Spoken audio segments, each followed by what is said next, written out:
திருவாசகத்திற்கு உருகார் ஒரு வாசகத்திற்கும் உருகார் என்ற மொழி உண்மையே என்பதை நான் திருவாசகம் பல முறை படிக்கும்போது உணர்ந்து கொண்டேன். அதில் என்னை உருக்கிய பாடல்கள் பல. அவற்றுள் 2 பாடல்கள் மிகவும் கவர்ந்த பாடலாகும். யான் ஏதும் பிறப்பஞ்சேன் இறப்பதனுக்கு என் கடவேன், வானேயும் பெரில் வேண்டேன் மண்ணாழ்வான் மதித்துமிரேன், தேனேயும் மலர்கொன்றை சிவனே எம்பெருமான் எம்மானே உன் அருள் பெறும் நாள் என்று என்றே வருந்துவனே என்ற ஒரு பாடலாகும். ஐயனே, அடியவன் பிறப்பதற்கு ஒரு சிறிதும் பயப்படவே மாட்டேன், இறத்தலுக்கும் யான் அஞ்ச மாட்டேன், விண்ணுலகம் முழுவதையும் எனக்கு தந்தாலும் அதனை விரும்ப மாட்டேன், உலகாலும் மன்னனை சார்ந்து வாழ்வதையும் விரும்ப மாட்டேன், தேன் சிந்தும் கொன்றை மலரணிந்த மங்கள பொருளான சிவபெருமானே எமது தலைவோனே, உன் திருவருளை எய்தும் காலம் என்று வரும் என்று எண்ணி மனம் உழகின்றேன். எம்பெருமானே சிவபிரானே எனக்கு அருள் செய்திடுக என்ற ஒரு பாடலும், தோளும் துகிலும் குலையும் சுருள் தோடும் பாழ்வெள்ளை நீரும் பசும் சாந்தும் பைங்கிடியும் சூளமும் தொக்கவளையும் உடைத்தொன்மை கோலமே நீக்கி குளிர்ந்து ஊதாய் கோத்தும்பி என்ற ஒரு பாடல். அதாவது எம்பெருமானானவர் உமையொரு பாகனானவர், வலது பாகத்தில் புலித்தோளும் குலையும் நீரும் சூளமும் கொண்டவர், இடப்புறம் அம்மையின் பாகத்தில் மெல்லிய துகிலும் தோடும் சாந்தும் கிளியும் வளையும் கொண்டவர். இத்தகைய எழிலார்ந்த மாதொரு பாக வடிவம் கொண்டு காட்சி தரும் எம்பெருமான் அம்பலவாணனிடம், ராஜவண்டே, நீ சென்று எனது அன்பினை தெரிவித்து அவருக்கு இன்னிசை இசைப்பாயாக என்றதொரு பாடலும் என் மனம் கவர்ந்த பாடலாகும். இந்த பாடல் ஏன் என் மனம் கவர்ந்த பாடல் என்று சொன்னால், இந்த பாடல் நாம் அந்த விளக்கத்தோடு படிக்கும்போது சுவாமி அவர்கள், அதாவது குருநாதர் மூட்டை சுவாமி அவர்கள் மிகவும் விரும்பி ரசித்து கேட்பார். அது மட்டுமல்லாமல் இந்த பாடலை தினமும் ஒரு பக்தர் ஒருவர் பாடி, ஆனால் அவர் சாமியை பார்த்ததே இல்லை. அவர் ராணிப்பேட்டையை சேர்ந்த தோல் தொழிற்சாலையின் அதிபர். பக்தர் ஒருவர் பாடி அதனால் மனம் கவரப்பட்ட நமது குருநாதர் மூட்டை சுவாமி அவர்கள் அவரது வருகையை ஆவலுடன் எதிர்பார்த்து கொண்டிருந்தார் என்ற ஒரு விஷயமும் இதற்குள் அடங்கியுள்ளது. என்ன, திருவாசகம் சொல்லிவிட்டு பிறகு ராணிப்பேட்டை தோல் தொழிற்சாலையை சொல்கிறீர்களே, இது எப்படி என்று நீங்கள் கேட்கலாம். அதாவது ராணிப்பேட்டையைச் சேர்ந்த தோல் தொழிற்சாலை தொழில் அதிபர் ஒருவர் சுவாமிகளை நேரில் பார்த்ததில்லை. சுவாமிகள் யார் என்ற விவரமும் அவருக்கு தெரியாது.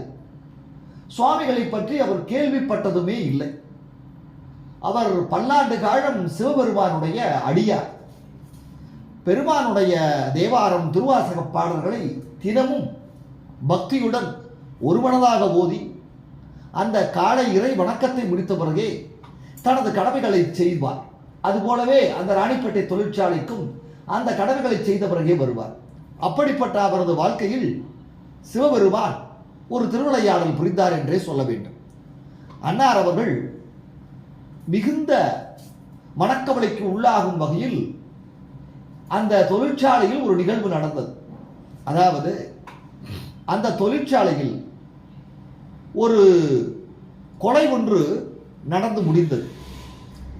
ஆனால் கொலைக்கும் அந்த தொழிற்சாலை ஊழியர்களுக்கோ தொழிற்சாலை அதிபருக்கோ எந்த சம்பந்தமும் இல்லை. எங்கோ கொலை செய்யப்பட்டு அந்த நபர், கொலை செய்யப்பட்ட நபர் இங்கு கொண்டு வந்து பாடியாக போடப்பட்டிருக்கிறார், இறந்த பிணமாக.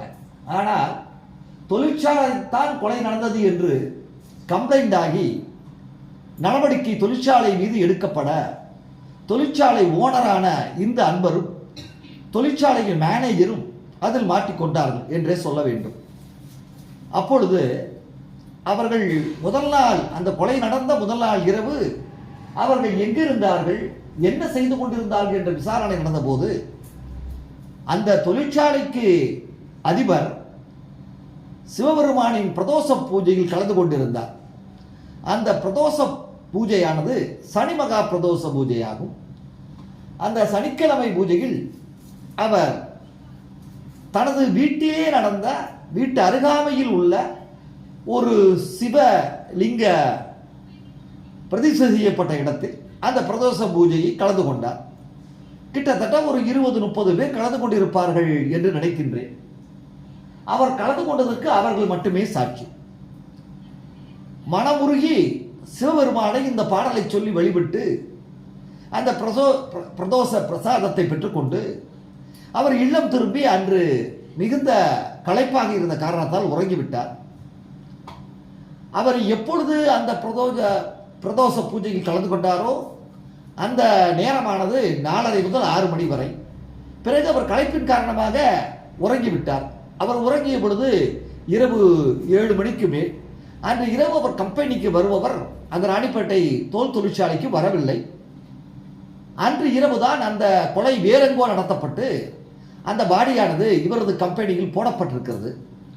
மேனேஜர் அவர்களும் அன்று அந்த கம்பெனிக்கு வர இயலாத சூழ்நிலை ஒன்று ஏற்பட்டது.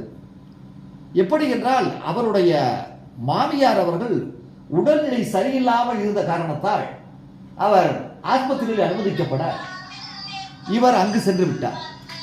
அதனால் முதலாளியும் இல்லாமல் மேலாளரும் இல்லாமல் அந்த கம்பெனியானது அதற்கு கீழ் உள்ள அந்த பொறுப்பாளர்கள் துறையோடு அன்று நடந்து கொண்டிருந்தது. இரவு 11 மணிக்கு மேல் இந்த நிகழ்வு நடந்திருக்கலாம் என்று போலீசார் கூறியதை வைத்து 11 மணிக்கு மேல் இந்த பாடி போடப்பட்டுள்ளதாக தெரிகிறது. அப்பொழுது தொழிலாளர்கள் எல்லாம் தோல் தொழிற்சாலையில் வேலை செய்து கொண்டிருந்த காரணத்தால் இந்த பாடி போடப்பட்டதை கவனிக்கவில்லை. பிறகு அதிகாலையில் யாரோ ஒருவர் கவனித்து சத்தம் போட பிறகு கூட்டம் கூடி போலீஸுக்கு தகவல் தெரிவிக்கப்பட்டு அதன் பின்பு மேலாளர் எங்கிருக்கிறார் என்று அறியப்பட்டு அவரை முதலில் கைது செய்து பிறகு இது முதலாளியின் ரூமில் நடந்திருக்கக்கூடிய காரணத்தால் முதலாளியும் சந்தேகத்திற்கு இடமாகி அவரும் அந்த தொழிற்சாலை ஓனரும் கைது செய்யப்பட்டிருக்கிறார். அந்த அன்பர் எந்த விளக்கத்தை சொன்னாலும் போலீசார் ஏற்றுக்கொள்வதாகவே இல்லை. இப்படிப்பட்ட ஒரு சூழ்நிலையில் அந்த அன்பர் சிவனை நாடுவதை தவிர அவருக்கு வேறு வழி ஏதும் தெரியவில்லை. மீண்டும் அவர் அந்த போலீஸ் ஸ்டேஷனில் அந்த காவல் கண்காணிப்பாளர் முன்னிலையில் அந்த சிறை, அதாவது என்கொயரி செய்யக்கூடிய ரூமில் அடைக்கப்பட்டிருக்க அவர் அங்கெல்லாம் சிவபெருமானையே எண்ணிக்கொண்டிருக்கிறார். சிவனே, எனக்கேன் இந்த சோதனை? நன்றாகத்தானே வாழ்வு போய்கொண்டிருந்தது. தேவையில்லாமல் ஒரு பிரச்சனை என்னை அண்டி இருக்கிறதே. கண்டிப்பாக இந்த கொலை எனது ஆபீஸில் நடத்தப்பட்ட விவரம் எனக்கு தெரியாது. அதுவும் எனது ரூமில் நடத்தப்பட்டிருக்கிறது. இந்த கொலை உண்மையில் இங்குதான் நடத்தப்பட்டதா வேறு எங்கும் நடத்தப்பட்டதா என்றும் தெரியவில்லை. மேலாளரும் நல்லவர் தான். அவர் தன் மாமியார் உடல்நிலை சரியில்லாத காரணத்தால் 2-3 நாட்களாகவே சரியாக கம்பெனிக்கு வருவதில்லை எனக்கு நன்றாகவே தெரியும். கீழுள்ள நபர்களை வைத்தே நான் சென்று கவனித்துக் கொண்டிருந்தேன். இப்பொழுது என்னாலும் அந்த உன்னுடைய பிரதோஷ பூஜையில் கலந்து கொண்ட காரணத்தால் என்னாலும் வர இயலவில்லை.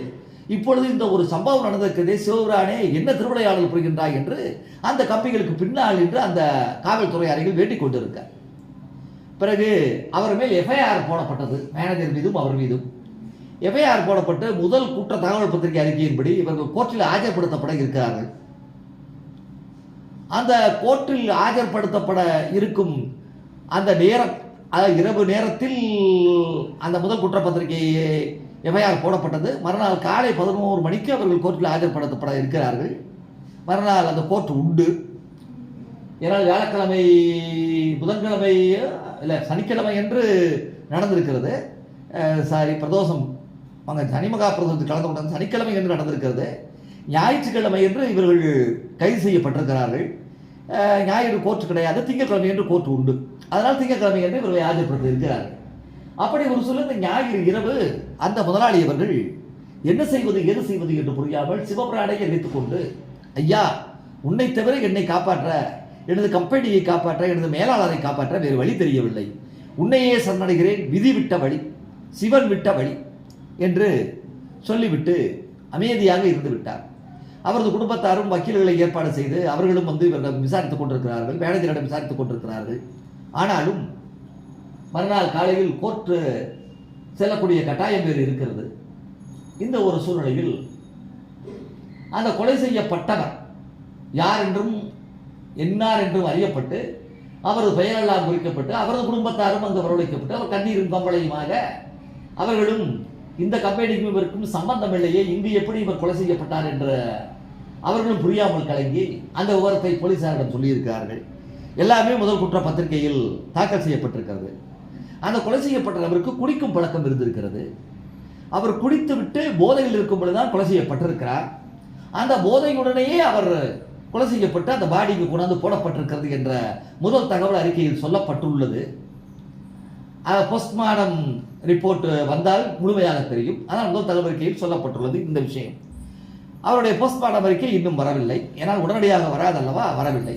இப்படிப்பட்ட ஒரு சூழ்நிலையில் மறுநாள் அவர் இந்த குற்றப்பத்திரிகை தாக்கல் செய்யப்பட அந்த தோல் தொழிற்சாலை, ராணிப்பேட்டை தோல் தொழிற்சாலை அதிபர் இறைவனை, சிவபிரானை வேண்டுகிறார். ஐயா, எனக்கு ஒன்றும் தெரியாது, நான் ஒன்றும் செய்யவில்லை, வழங்கினேன் கண்ணின் நீரை மாற்றி வளம் கெடுத்த பெருந்துரை விளங்கினேன், வினை கேட்டேன், இனிமேல் விளைவது அறிந்திலேன், இழங்குகின்ற நின் சேவடிகள் இரண்டும் வைப்பிடன் இன்றியே கலங்கினேன், கலங்காமலே வந்து காட்டினாய் திருக்கழுக்குன்றிலே என்று பாடினார். அதாவது பிறவி துயரால் கலங்கி நின்ற நான், என்னுடைய கண்ணீர், இந்த பாசம் என்னும் ஆசிரை நீக்கிய உன்னை தவிர வேறு யாராலும் அதை நீக்க முடியாது.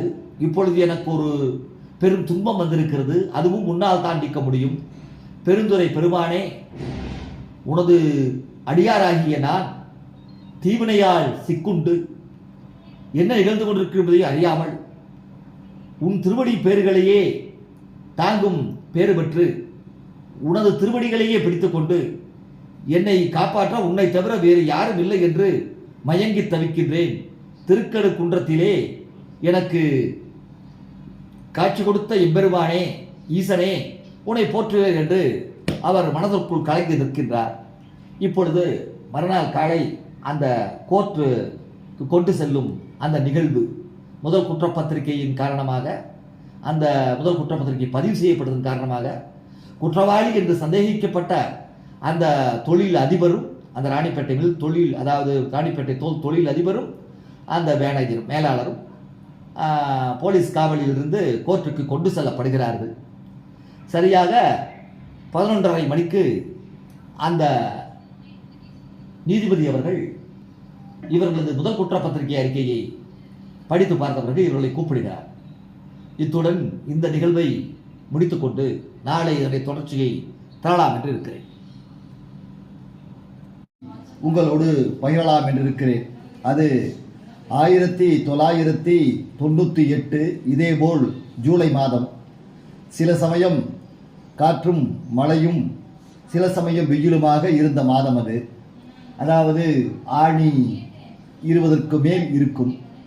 அப்படி ஒரு சூழ்நிலையில் நாங்கள் ஜக்கமா கோவில் அருகே அந்த சுவாமியின் சொந்த ஊர் என்று சொல்லக்கூடிய அந்த கோம்பை காட்டில் அந்த கிணற்றின் அருகே அமர்ந்திருந்தோம். அப்பொழுது சுவாமி அவர்கள் என்னை பார்த்து, ஏலை சங்கா, நீ சங்கரங்கோவிலில்